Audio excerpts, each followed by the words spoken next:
This is Make it plain. Make it plain. MIP With Masamela Matfumo. Mark Thompson. Make it plain. Get woke.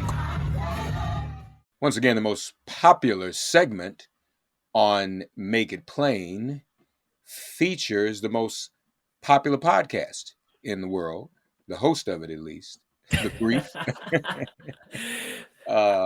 I know you're exaggerating, Mark, but our traffic is really going up. So we're not there yet, but maybe we're getting there. You're getting there. It'll happen. It continues to grow. We all are continuing to grow, and we're thankful for that. Thankful to all the listeners who are listening to both Marcos here on Make It Plain for Thursday Coast and on The Brief as well.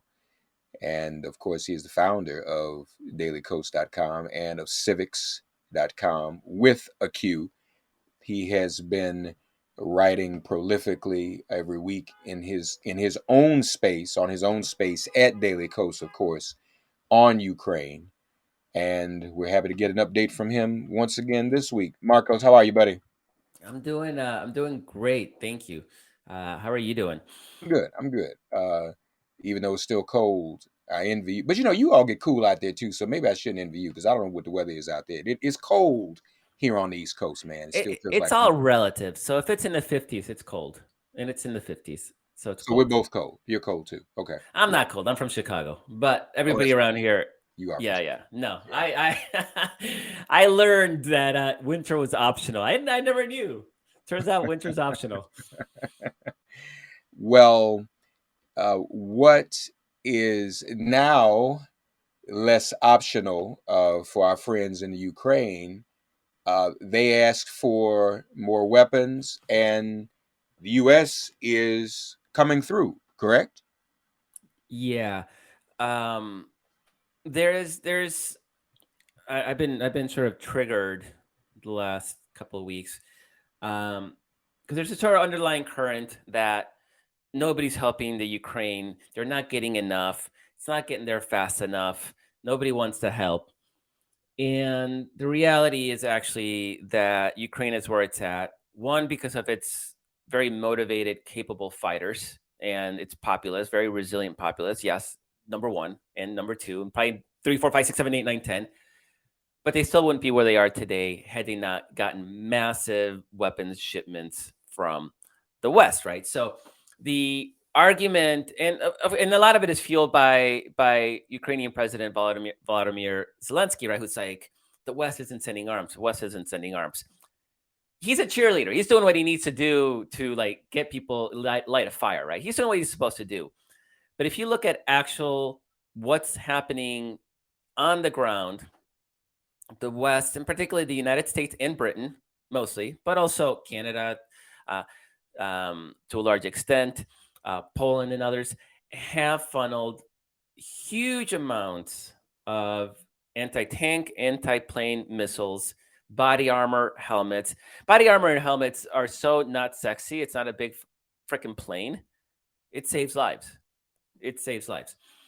And so at the beginning of the war, the Allies did not send heavy weaponry. Heavy weaponry being tanks, artillery, aircraft. They did not send those. They sent missiles instead, body armor, helmets, like I said.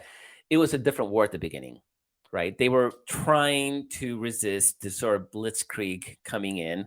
And the best way to do that from a speed perspective, from a logistical perspective, was to hand out shoulder-fired missiles. Now, you could probably cram 1,000 of those missiles in the space of one tank. And those 1,000 missiles would probably destroy 300 tanks. So just from a logistical standpoint, the ability to move this material in, it made sense to give them materials that they could, that were suited for the battlefield of the first phase of the war. So people will say, well, the U.S. was being paternalistic then by deciding. In World War II, at the beginning of World War II, commanders on the ground were allowed to requisition requests, and it became an utter cluster F. What you ended up having is everybody asking for everything, and then logistical depots being overwhelmed, and you had these incredible backlogs of equipment, right? So what the Army did about a year or two into World War II is they actually created the logistical command. There's an actual 3-star general in charge of logistics in the U.S. Army, and that guy had the authority to decide who got what, because you're a step back. You can see the broader playing field. You're not trapped in the emotion of the moment. And if you're under fire and there's artillery, shells raining on you and missiles, yeah, you're going to want everything right that second. So it sounds incredibly paternalistic. I get it. But that dispassionate step back was really, really important. So Ukraine got the weapons it needed for the first phase of the war. That shifted now. Ukraine won the Battle of Kyiv. Russia pulled out of the entire north of the country, right? So now you have the battle has shifted to the east and the south of Ukraine. If you look at a map, the south and the east of around Kyiv, it's very heavily forested and wooded, and lots of rivers, lots of places where you can hide, have ambushes, blow bridges, whatnot. If you go to the south and east of the country, not a lot of rivers, flat, open fields, not a lot of forest. It looks like Kansas. So it's a different war. It's no longer an urban battle in the suburbs of Kyiv. Now you're talking about open field warfare, and that requires different tactics. And that's why the Allies have now shifting and sending heavier gear, which is mostly artillery, but also some armor, particularly armor that will allow infantry to move through the battlefield if artillery is falling and be protected. So that's why things have shifted. And so the second pet peeve is last week, the U.S. announced $800 million in new package, already on top of $1.6 million it had already sent this year. And in that package was 8 heavy artillery howitzers. And people are like, that's not enough. I'm like, well, it's 1 week's worth. They're already working on the next plan, which will include more artillery. And I would be willing to stake on my reputation and just saying, because I think it's pretty obvious, that as long as this war lasts, every week Ukraine's going to be getting new shipments of armor and artillery and ammunition and missiles and other things that it needs for this war, right? So it's not, everybody acts like that's the one package and the US only gave 800 million. No, it's already at 2.4 billion as we count. Another $800 million is about to be announced over the next couple of days. And the pace of those shipments has increased to the point where I could see the U.S. spending about $800 million a week from here on out. And just in case anybody's wondering, this is not $800 million in new taxpayer funding. This is $800 million in equipment that the U.S. bought a long time ago in all those bloated military budgets of before, and are now obsolete and are sitting in warehouses, costing us money because you still have to maintain these warehoused equipment. And now we're shipping them to actually do something useful and starting to maybe justify some of those bloated military budgets. So these are billions of dollars of equipment that we're not using anymore and finally can be put to good use. What is this I'm hearing about Germany? And are they not coming to the Ukraine support as they should be? So there's I mean, they're not doing enough. I mean, they're the economic powerhouse. They're the 4th largest economy in the world. They could certainly be doing more than countries like Estonia, which are they're tiny, right? These are little dots on the map, and they've delivered more. What Germany has done is it has basically donated $2 billion to Ukraine that they can go shopping for equipment. They don't want to hand over any direct military equipment, but they're saying here's a couple of $1 billion so you can go get stuff on your own. Now, some people have said, well, where's his money? And it apparently hasn't shown up yet. It hasn't been approved, or German bureaucracy hasn't gone on. I could see Germany not handing over direct military equipment. The German military has actually been gutted, and there's not much for them to give. But Germany is the 3rd largest arms exporter in the world. There are plenty of their military industrial complex can crank out gear for Ukraine. So it could be done. It just hasn't been done.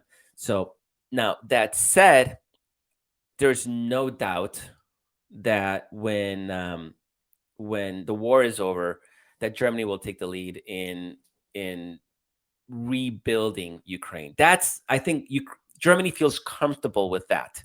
Historically, it feels comfortable with that. It feels less comfortable with actually sending weapons, and that's a legacy of World War II, and the how it was responsible for the destruction of all of Europe. And just like Japan isn't sending any military equipment, it's sending humanitarian aid to Ukraine. It's not sending any military equipment to Ukraine. There is that lasting legacy of the last World War, and there's a really solid argument to be made that it's time for Germany to take its lead as one of the world's most respected and stable liberal democracies. And this is part of that, is helping with the collective defense of not even the world here, your backyard. But it's a debate that it's a difficult one for Germany given their history. So I'm a little bit sympathetic, but not that much anymore. I mean, I think at this point that debate needs to get thrown out, and it's time for Germany to be more aggressive in helping. Now, France has been pretty weak so far too, but I just saw the first report yesterday morning that they were going to start sending some heavier gear. But really, right now, the countries that have stepped up are some of the Eastern European countries that have been under Russia's thumb. So the Baltic, Lithuania, Latvia, Estonia, Poland has been very aggressive and is moving some of their old Soviet era tanks, which Ukraine knows how to operate and maintain. And then the U.S., Canada, and Britain have sort of really, from just a numerical standpoint, have probably offered the most assistance, which ironically are not mainland Europe. The mainland Europeans are actually lagging in their own defense. Let's turn back to Russia itself. And you had educated us before on the Russians being sent to war. Describe that again for us, please. The people who are going are not the, how should I put it? Best and brightest. Well, you said it. Your words. I'll let your words speak for that. I mean, there's not who's being sent, right?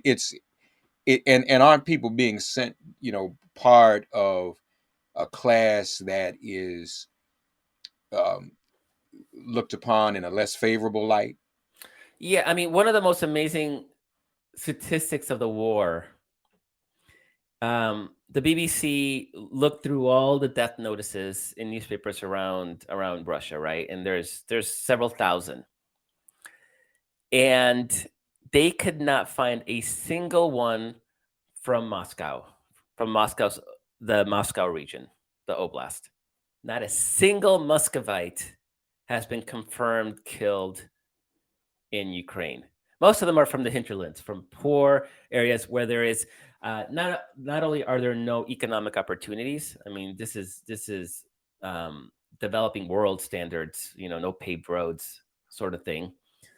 Not only that, but also one of the things that sort of defines Russia is it's a very bureaucratic state. So if you're conscripted, if you follow certain steps, you can get out of actually having to serve your 1-year military conscription. It requires filing certain paperwork and appealing to the right authorities. And by the time all that's said and done, the time has passed and you're home free. Rich Muscovites, they know how to play that system. And so they do. And none of them actually serve. People on the hinterlands don't even know that system exists.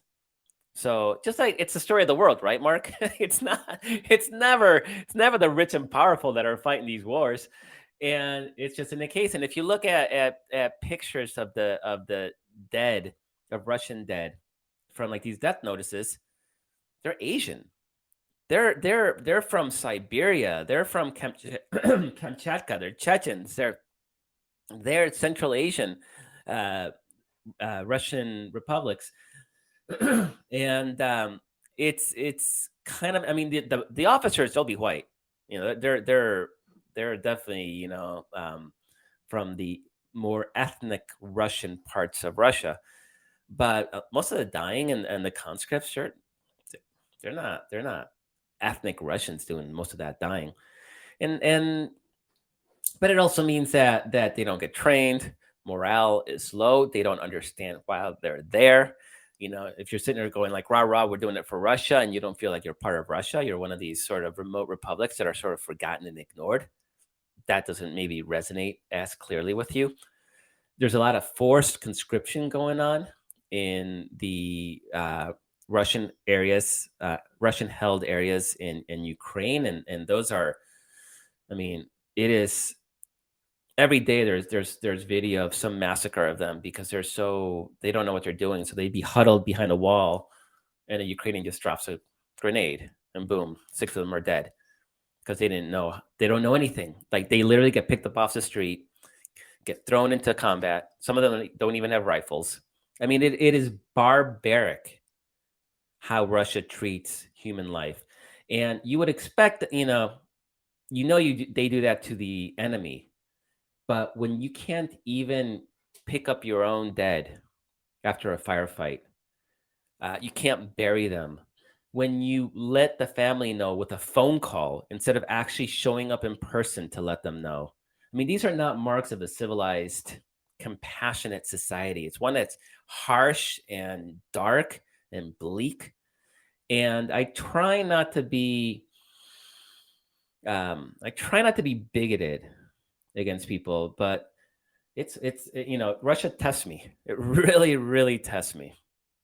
Meanwhile, though, aren't we seeing the impact of the war on the Russian economy and people's ability to provide for themselves? There's definitely, we're seeing the first. It's going to take a while, I guess, for a lot of the impact of the sanctions to really be felt by regular Russians. The problem is that their propaganda machine is so powerful. Yesterday, I saw an intercepted phone call from between a Russian soldier in Ukraine and his mother, and his mother saying, "No civilians are dying," and the soldier's like, "Lots of civilians are dying. I see it every day." And the mom's like, "No, that what they're telling us is in TV is that they're all fascist Nazis." And the Russians literally like, "I'm here, mom. I'm seeing what's going on. There's no fascists." And she still keeps arguing because that propaganda is so powerful, overwhelming. There's no dissenting voices. This is the Republican dream, right? This is why Trump gets so excited at Putin, because Trump wishes he could have this kind of unbridled power. And so if you convince people, I mean, think about it, Mark. I mean, if we were literally fighting Nazis, which our older generations did, but let's say the next Nazi, the next Hitler arises, we'd be willing to take an economic hit for the war effort. We just would, right? I mean, it's human nature. We saw it, World War II. We don't even have to guess at it, right? America can put up with economic difficulties in part of a war effort. Putin has convinced his people that this is an existential threat for the survival of Russia, and people are buying it.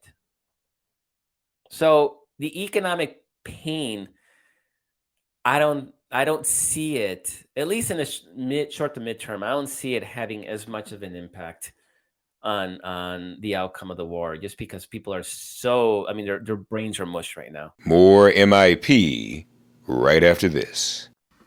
Lastly, just to step away from the Ukraine for a moment, on the brief this week, you did talk about democratic messaging, which is always a challenge.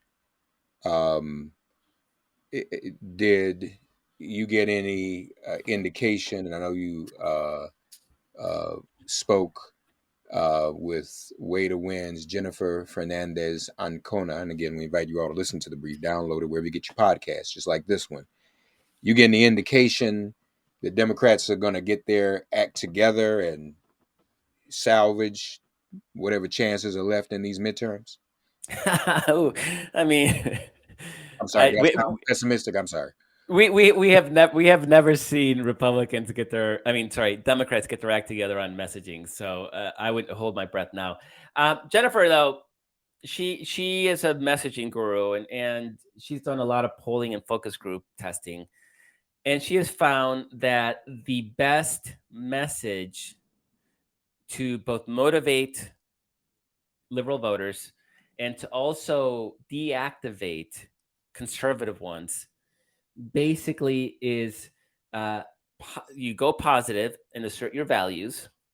Then you go negative by pointing out the way that Republicans are in violence, January 6th, going after trans kids, whatever. And then you end with, again, positive vision, right? This positive, negative, positive sort of sandwich. And it was just beautifully illustrated because I don't know, Mark, if you saw the state senator in Michigan who was being accused of being a groomer, right? This is a new Republican attack that being tolerant towards gay, lesbian, bisexual, trans kids is grooming them. And she basically opened up with, I'm a Christian, and my daughter and I, we do charity and we work together to help others, and I'm gonna love her no matter what her, no matter who she is. And Republicans are trafficking in hate, and of course, I'm not giving it 0.1% of the justice, right? Because this is some powerful stuff, and it's gone viral for good reason. And then she ends again with going back to, but Democrats are different, right? We are about love and about coming together and about fixing roads, because Republicans are so busy hating on you that they don't even fix your roads. And I gotta say, this whole thing is beautiful. What really stood out to me, though, was like this fixing roads thing, because that's bipartisan. Nobody thinks our roads are good enough, right? So why play to the Republican BS attacks, or even worse, sometimes ignore them? Hakeem Jeffries said we should ignore these attacks that Republicans are making. No, don't ignore them. There's a really powerful counterattack, and that's to talk about what values we actually stand for, because they're impugning our values as liberals. We're groomers. We're cancel culture, right? That we can't tolerate dissent. Like, they're impugning our values. We talk about what our values are, show how they are in the wrong, and how their focus on these culture war issues are neglecting things that people actually care about, like student debt and broken roads and whatnot. And then go back to why we need to reject that and embrace the values that makes Democrats Democrats. And she's got polling, and she talked about it, and it actually makes a lot of freaking sense, and it makes sense from a guttural standpoint, like right here in my chest. I'm like, yeah, that makes sense. Also makes sense in her polling and her focus group tests. Like, they've tested this stuff extensively, and so they're doing what they can to work with Democrats to try to get them to adopt this, and again, not adopt it 2 weeks before the election, and okay, then we move on. But a lot of what they're trying to do is they're trying to create this broader narrative that we can carry to 2024, because 2022 we need to win, but this is a long-term battle, and if we can start creating the kind of rhetorical narrative framework that defines us, despite all our differences, because we're a coalition. Republicans are not, right? They're old white men. That's easy. Old Christian white men. Not even Christian, but Christianist. Old Christianist white men. We're a lot more broad, a lot more diverse. And so creating that culture where that shared narrative that we're not against hate, we're about coming together, and about and then the other piece of that is there's a hero and there's a villain. And Joe Biden does not like villains. He does not like to point out. So that's a challenge. Can we do it by November? Probably not, but let's hope that enough of our Democrats really start embracing this kind of narrative shift that allows us to tell this positive and negative story. It seems too that the party also likes to rely upon Republicans messaging shooting themselves in the foot. Like, let's lay back and let them just clown out, and that'll help us. Yeah, I mean, it was the thinking that, oh, Donald Trump's going to be the easier candidate because he's so whacked and so insulting and rude and boorish, and I bought into that too. I mean, we probably sat there and I mean, I don't remember, but I'm sure we laughed at Donald Trump and what a crazy candidate he would be for Republicans. And then he won. So I thought the QAnon stuff would burn itself out. It was so ridiculous and bizarre. And of course, QAnon is now taking over the Republican Party. So it's dangerous at this point. I think now I'm overthinking that people will look at some of this craziness and go like, oh yeah, they've lost the plot.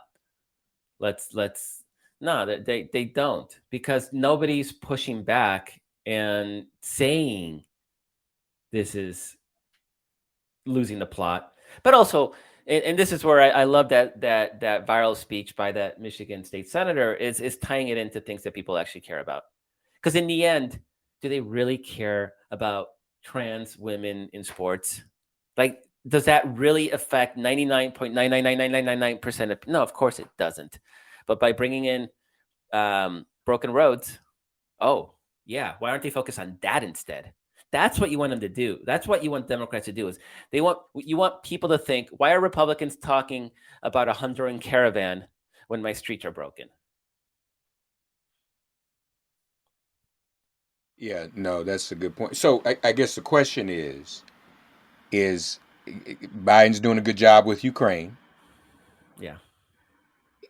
Is he doing as well, and is our party doing as well with the messaging as he's doing with Ukraine?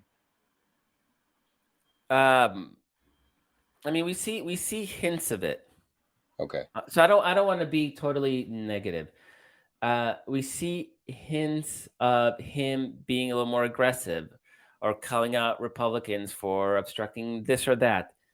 What we don't see is that relentless, unmessaged reiteration of that theme, right? We should have, by the end of the election season, we should be in oh, there they go again. People care about this, but now they want to talk about that nonsense.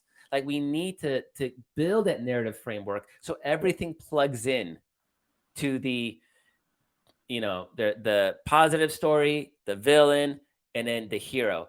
And the hero isn't Joe Biden. The hero isn't Democrats. The hero is our multi-racial, multi-ethnic coalition of people that have come together to make this a better country. That's the hero of the story. Marcos, one more thing before we go, since you mentioned it a couple times. It was the state senator. Her name is Mallory McMorrow, and it's the most brilliant 4 minutes of Democratic messaging I've seen, that I can't even remember last time I was that blown away by somebody's ability to really synthesize.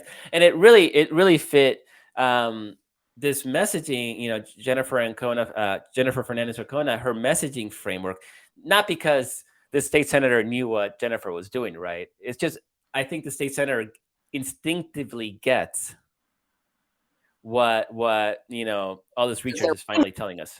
Yeah. Well, you know what I like to do? Because I want our audience to get the full bill of what we're talking about. I want to share that. The state senator, yes, Mallory McMorrow, it was another state senator actually posted it.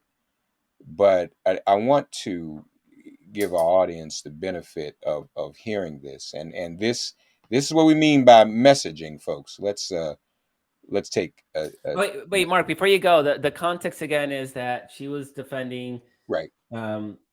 Gay and trans kids and was accused by a Republican of being a groomer. Yeah. And again, and also before we air it, where are we hearing this more and more, and where have we heard this before? There's still this fixation on that, from QAnon to the KBJ hearings. Yeah. See, that's what they're pushing. And I'll be honest with you, man, it's hard to come back from that. You're trying to prove something that doesn't exist. That's a very difficult and unfair defense. Yeah, we don't have to make up anything that they do, because everything they do is real, but it's disgusting. So this is State Senator Mallory McMorrow of Michigan. Thank you, Mr. President. I didn't expect to wake up yesterday to the news that the senator from the 22nd district had overnight accused me by name of grooming and sexualizing children in an email fundraising for herself. So I sat on it for a while wondering, why me? And then I realized, because I am the biggest threat to your hollow, hateful scheme. Because you can't claim that you are targeting marginalized kids in the name of, quote, parental rights if another parent is standing up to say no. So then what?